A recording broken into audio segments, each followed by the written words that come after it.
مع العين على سبيل الإعارة لموسم واحد.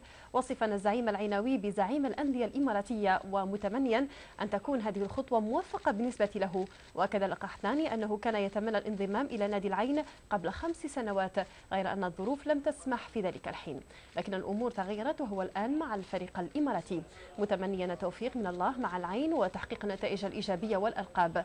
يذكر أن القحطاني سيلعب مع العين كلاعب آسيوي بحسب ما تنص عليه لوائح الدوري، وهو سيكون اللاعب الأجنبي الثالث في صفوفه بعد ضم الروماني ميريل رادوي والأرجنتيني إغناسيو ناتشو سكوكو. ياسر، أنت الضغوطات الإعلامية في السعودية كانت كثيرة. المرحلة القادمة كيف ياسر بيثبت نفسه وبيرد على كل الانتقادات والإعلاميين وكل الجماهير العناوية ويعني السعودية بشكل عام؟ شو بيرد ياسر على هالانتقادات؟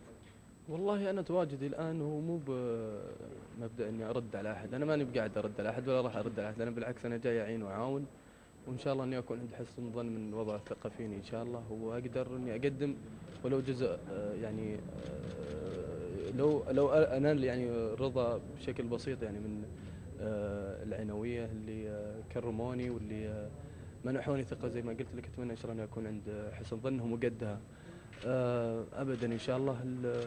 كل ما املك يعني من جهد وعطاء باذن الله ما راح ابخل فيه فريقي العين الان.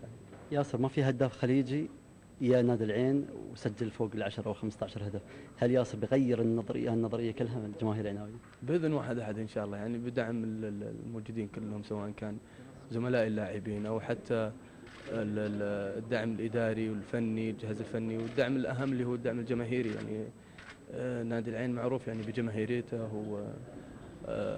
ان شاء الله انهم ما يبخلون علينا بالدعم ان شاء الله، ويبشرون ان شاء الله باللي يسرهم ان شاء الله. تقول انت جاي عشان كوزمن ورادوي ولا؟ جاي عشان العين.